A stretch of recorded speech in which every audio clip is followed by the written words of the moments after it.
Hello everyone and welcome to the Decks of the Weekend. I just came back from Prague where I played in the Eternal Weekend, which is a yearly event that happens in Europe, North America, and Japan.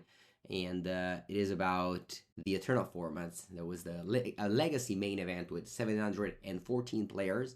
I played this deck that you see in front of me here, which is the deck formerly named 8 Cast because it was playing 4 Thought Monitor, 4 Thought Cast. Now only plays 1 Thought Monitor, but I think the name is gonna hold there. Yeah, I think I like this deck a lot. Very fun. It's actually one of the few decks without almost any reserve list cards. There's one Siege of Traders here, but you can go even without it. I think this deck is cool. It may not be the best, but I think it was a good choice against the 4-color metagame that I expected. There was indeed a lot of 4-color. I played against 2 of them, although the deck I ended up going from 4-1 to 4-3 and I dropped because the event was 10 rounds of Swiss and I wasn't feeling it to continue. But regardless of that, let's highlight the winner of the event, who's Juju Bean. He's a Julian. He's a great person. I got to test with him for PT Barcelona, super young, and he already won the second Eternal Weekend, and he went 9-1 in Swiss, 3-0 in top 8, all the way down to get the trophy, the big card, the Dragon's Rich Helena promo, which is, a lot of value in this event, and he was playing Timur Delver. This is a strategy that people keep on saying it's outdated, it's dead, but yeah, Juju Bean just crushed the field with 4 Delver Secrets, 4 Dragon's Rich Channeler, 3 Merc Titan, 3 Questing Druid. This is the card that I love to play with in Modern. I tried it in Legacy, I wasn't so hyped, but I guess the Portent will help you fix the top cards so that you always hit the right one. You'd be like, why are you playing Portent over Preordain? Yes, exactly because of that. Because with Portent and Questing Druid, you can set up a good Portent. You cast it, whatever you do, like you can either draw Force of Will in your opponent next upkeep and then reveal the top two Questing Druid, or you can just right away reveal the top 2 and then draw the third one in the next draw. So yeah, it gives you a lot of flexibility, and obviously the deck is super skill intensive. There's one Stern Dismissal because it's an instant, so it flips Delver and it bounces a creature instead of the seal of removal that was formerly played. Yeah, overall, the finalist, by the way, was Timur Rhinos, which is another deck that's quite unique. It doesn't, you don't see that every day in Legacy. This event was super. Again, you had to go like 9-1 to make top 8, so it was super difficult. And congratulations to Juju for this great result. Let's go over to another format that I played this weekend. I'm not gonna show too much of it, except that I got finally to play my beta Black Lotus that you see here. I play my beta Black Lotus and my Mishra's Workshops. This is something that I bought in 2019 after Mythic Invitational.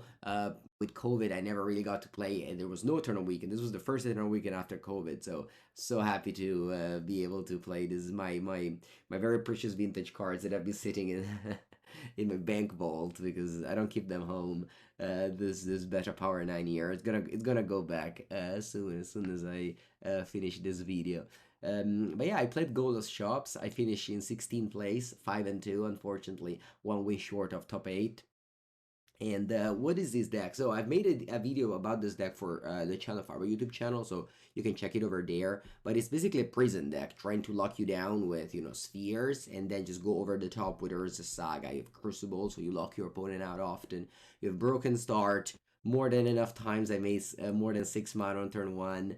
And yeah, this is a pretty cool deck. I had a pretty bad matchup against Oath of Druids.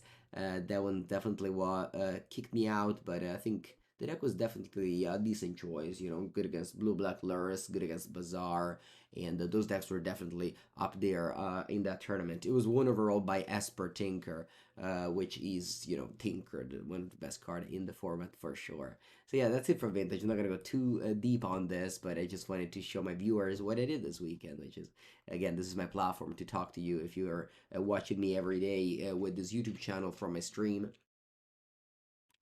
This is my only video where I am, yeah, talking to my YouTube viewers directly.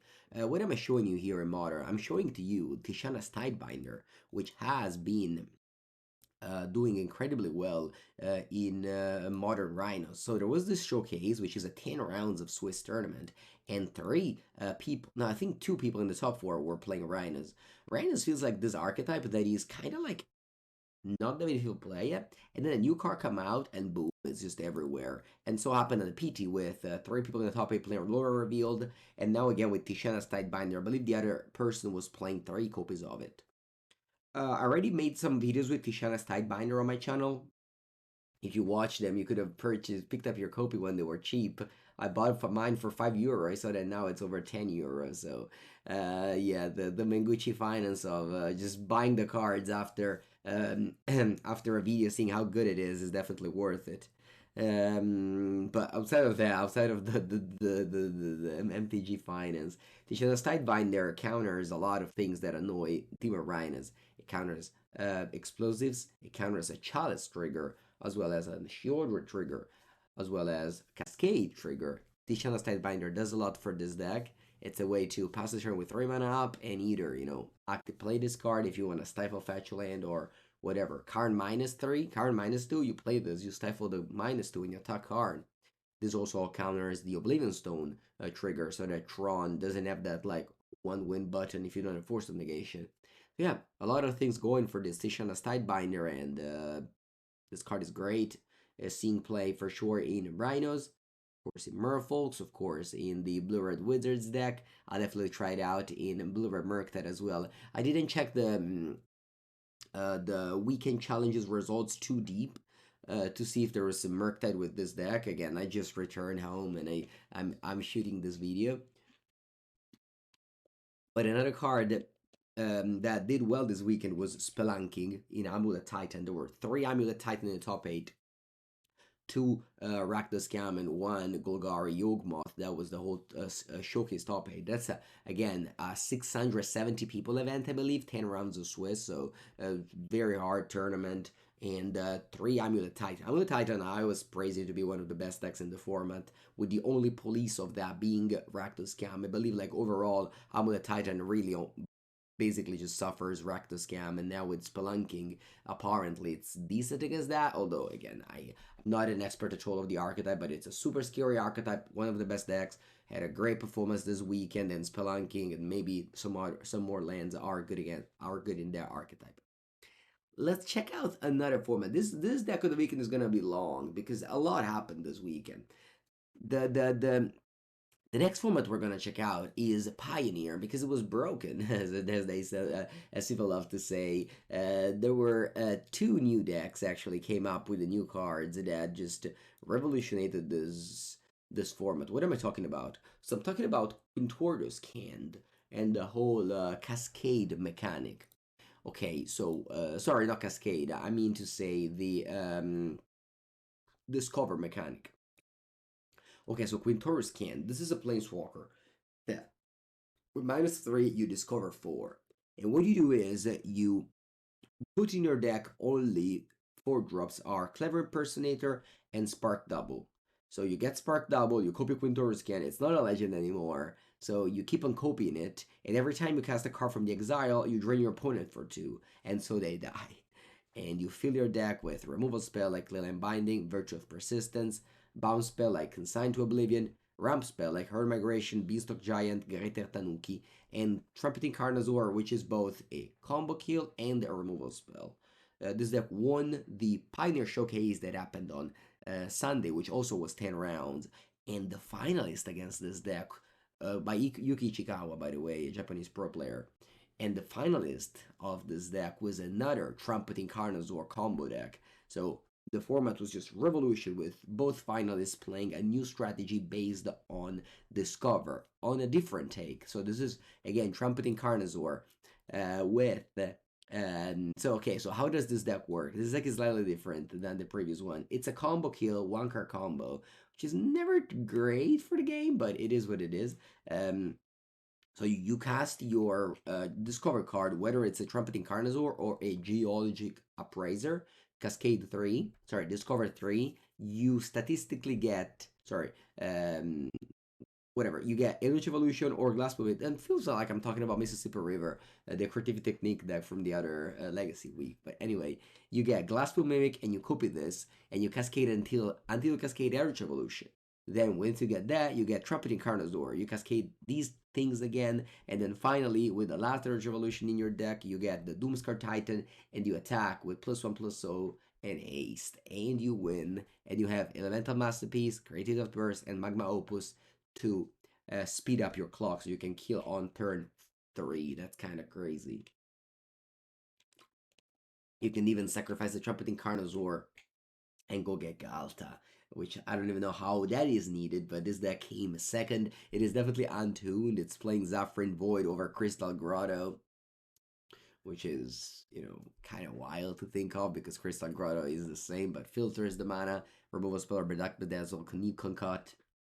But yeah, we are just on week 0 of this combo winter. This is gonna be Pioneer. Pioneer was already a super mega ultra non-interactive format with the best deck just not caring at all about what your opponent does with Lotus Bloom, Boros Convo, Boros Heroic, Monogreen Devotion. I've never been a lover of this format, but now it's fine, right? Because if you're submitting for that type of degeneracy in this format, and boom, now you just get combo decks that are one card. It's mind blowing. Although I have to start testing for Chicago, and I'm happy to see that the format gets shaken up. It is what it is. Again, the gameplay won't be great, but the metagame is fun because of course you can play cards like Silence to stop this combo. You can play a card like Drannith Magistrate and whatnot. So it creates a metagame around this combo decks. So while the game might not be fun, it is actually fun to deck build. And I never thought the game were fun anyway before. So, it's just gonna be fun now. So I'm happy to see Pioneer Revolution. And yeah, here we are about this format. We have one more format to check out today, and that is Pauper. This weekend there was the Pauper Gathering in Rome. Unfortunately, I didn't get to go there because I was playing in the Eternal weekend, but over 580 people, I think, were in the event. It was a 2-day event in Rome, and the winner was just Sky Affinity that you have in front of me. There were 3 Black-Green Gardens in the top 8, which is definitely the deck that performed the best.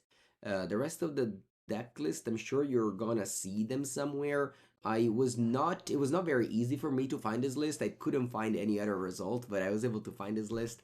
I believe the player who won name is Ivisi Federico, so congratulations to you for winning the whole thing. And yeah, and they actually played a different take on blue on this old glitters type of affinity, because this deck used to be blue-white. Whereas now they're playing red for Extremity Synthesizer and Gallblast. And they're playing blue, of course, for Thoughtcast. The sideboard is extremely... look at this. You have 4 Crimson Acolyte against a mono red deck to give you protection to your thing that you enchant. And then you have 4 Obsidian Acolyte against the Black Gardens deck. And then you have 4 Standard Bearer once again as a protection. So this is very much focused to combo with all the glitters plus Ginger Brute. So yeah, interesting deck. I haven't seen this type of deck before, and it might be the best way to build Affinity. I'm surprised there was no Titan Blade type of deck like that, although I saw it in a Magic Online. Amuda won with Grace's Affinity, so there might be something like that. Alright, I'm talking for a while now. Thank you all for watching. And this was the deck of the weekend. Again, try to play all of these decks on my channel in the next week. So, subscribe to the channel so you don't miss the next. And yeah, let me know what you think. Let me know if you're a fan of this new Discover Winter Pioneer. If you're a fan of, what I just said. Have a good day, everybody.